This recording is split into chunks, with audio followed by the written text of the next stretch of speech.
Hey, what's going on, family? You guys can see this article written from Car and Driver. Tesla in turmoil as Musk makes multiple controversial moves.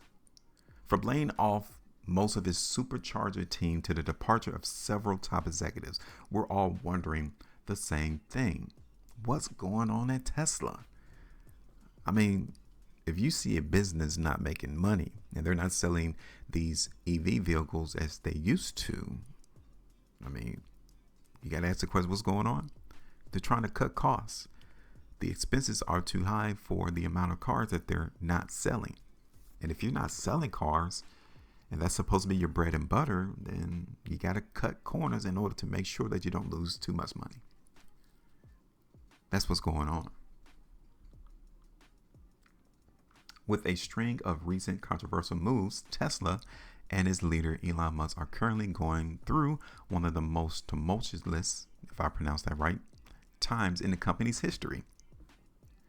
Following mass layoffs, Tesla has reportedly lost several notable executives, including the head of new products and the senior director of its Supercharger network.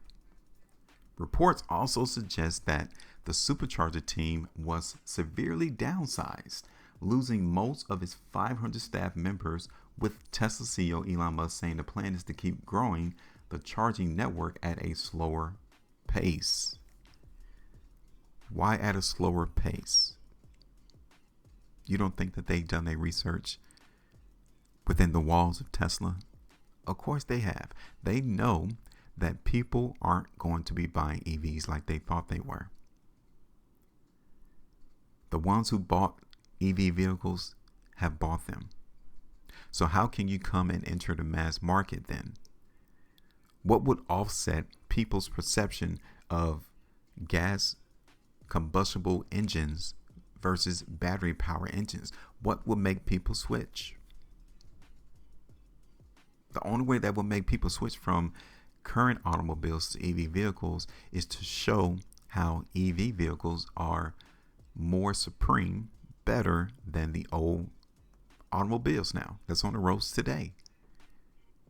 And one way would be to ensure that there would be supercharger networks dotted throughout the landscape of where these EV vehicles drivers want to go.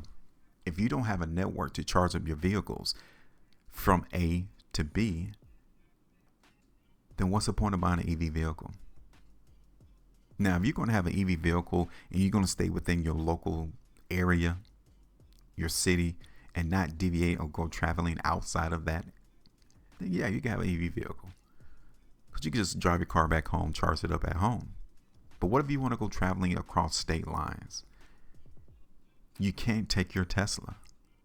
You can't take your other EV model vehicle because there's not a network of charger stations across the United States or even in any other nation.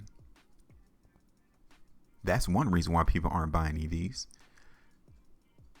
You could go so far, a couple of miles, and you'll see a gas station somewhere. So the network has been built for the traditional automobiles, but they haven't been built yet for EV vehicles. That's going to take more government intervention.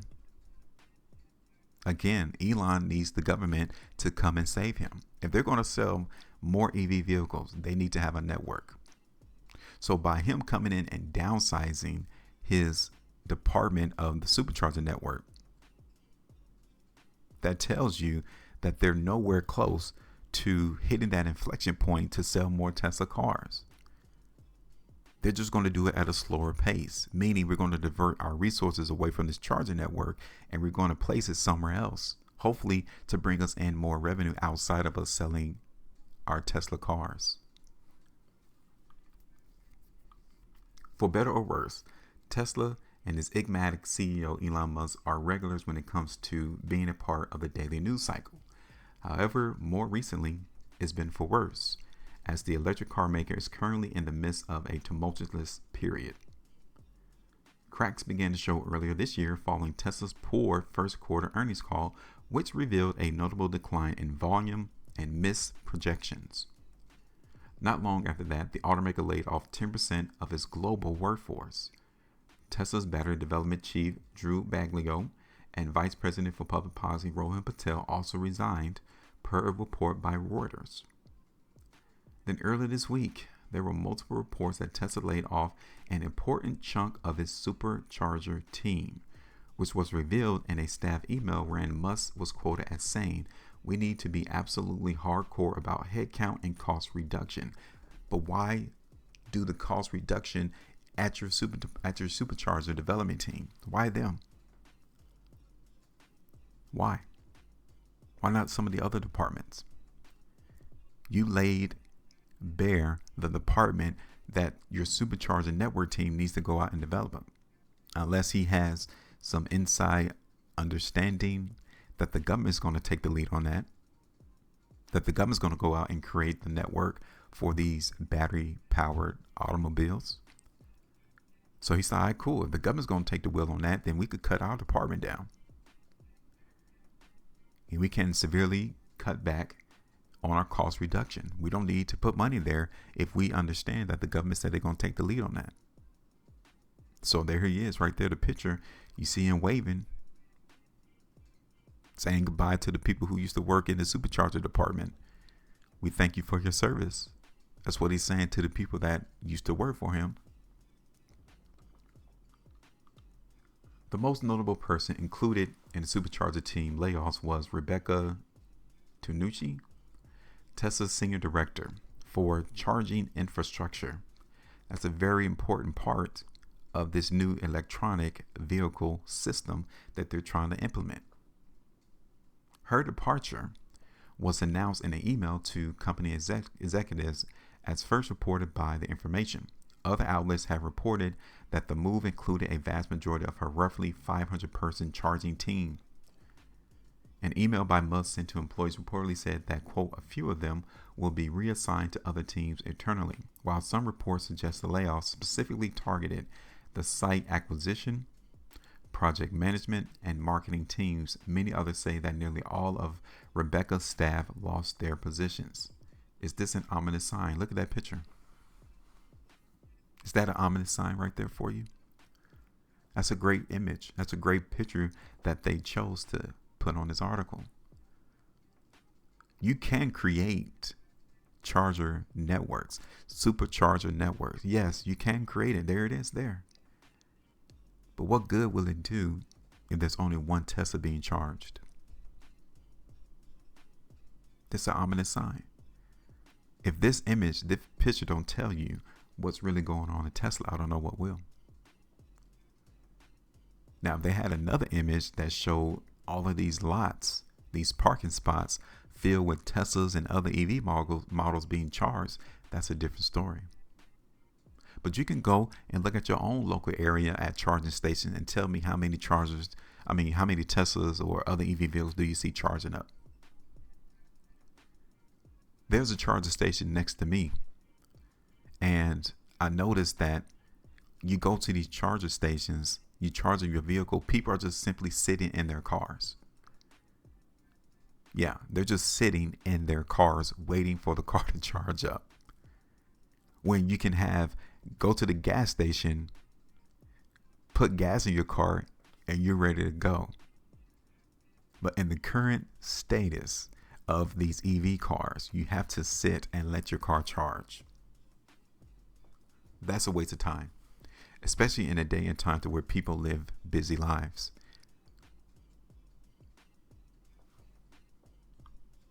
The layoffs come at a strange time for the company as more and more automakers and third-party charging networks adopt Tesla's proprietary NACS plug and gain access to its Supercharger network. If Tesla doesn't keep that lead that they have of the Supercharger network, somebody else is going to take the lead. It features more than 10,000 chargers in the US alone and has long been Tesla's golden child, while owners of other EVs have to contend with the automotive Wild West of broken chargers, full lots, that's debatable, and unwitting Chevy Bolt EV owners taking up only 300 kilowatts charger in their zip code. Tesla owners simply roll up, plug in, and charge. And wait. They forgot that word, wait. On Tuesday, Musk wrote on his social media platform Twitter, formerly known as Twitter, that Tesla still plans to grow the network just at a slower pace. And with a big focus on the expansion and reliability of existing chargers, though construction seems to be at a halt for now. The Wall Street Journal reported that the mass layoffs paused construction at a dozen Supercharger sites in Texas.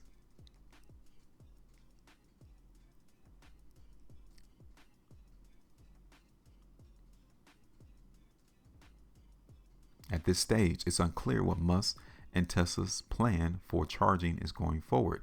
It seems like the company will have to rehire a number of employees, not only for the continued growth of the network, but also for the significant level of upkeep required for a network as large as Tesla's.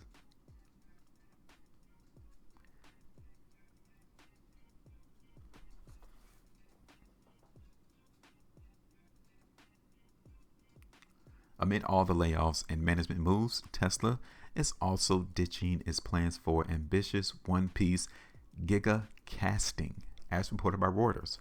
Tesla had aimed to implement a new form of gigacasting, a manufacturing process that utilizes massive presses to die cast large sections of a car's underbody instead of the typical underbody, which is made up of hundreds of small parts. Tesla's goal was to stamp the entire underbody of the car as one single piece in an effort to cut costs and manufacturing complexities. Instead, the automaker will stick with its current process of casting the underbody in 3 pieces. Reuters reports that 2 unnamed sources familiar with the situation said Tesla was backing off from its single-piece casting plan, which was supposed to be implemented for the first time on a new, smaller, and more affordable vehicle, commonly referred to as the Model 2. The retreat on the gigacasting plans happened last autumn, before Tesla canceled the Model 2 this spring. So last year, in the fall, they already knew that they weren't going to pull out this Model 2.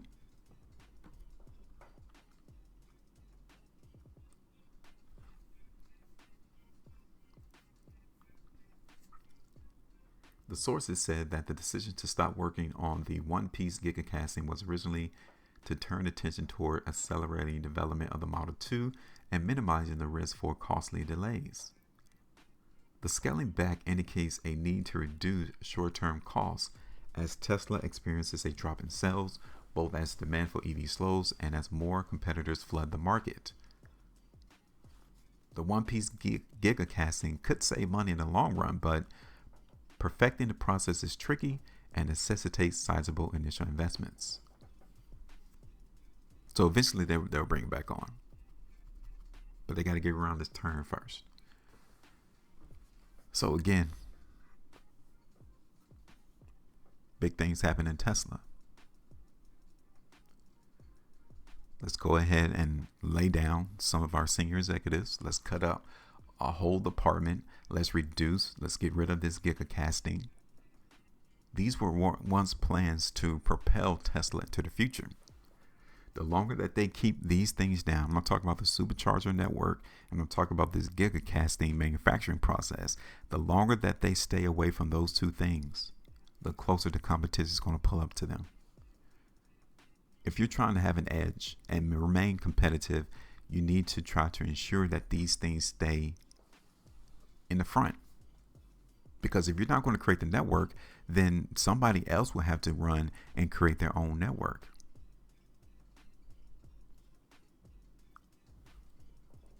If you're not going to reduce the complexities and the manufacturing processes to make cheaper cars, then another competitor will create a manufacturing process that is going to make their cars a lot easier to make, thereby lowering the cost, the purchase of the EV vehicles. If Elon lets off the gas on that, that would further hurt sales.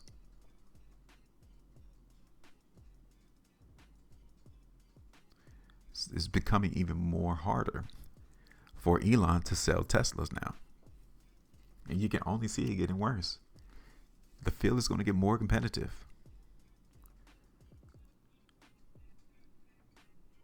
So, let's look at the chart then. What do you guys think? nothing has changed in my price prediction yet. I've done a couple of videos about Tesla before. I'm still looking for the market to trend to the upside. We already noticed that the buyers did support our buy zone, so we're still good in that round. But the long term, given the things that Elon has done with Tesla, the 10% global workforce cut, him letting senior executives go, him stopping or gutting the Supercharger network team, him stopping the manufacturing process of gigacasting, which thereby pulled back the release of the Model 2, which is supposed to be a cheaper version of his Tesla EV model. What do you guys think? Where's Tesla headed? Is it going to be the robotaxis that's going to propel them back up front? Is it going to be AI? Is it going to be the robo? Is it going to be the Cybertruck? What is it going to be that will keep Tesla in the lead? Will it take another government intervention? Give me your thoughts. Make sure you maintain the profitability. And as always, trade different.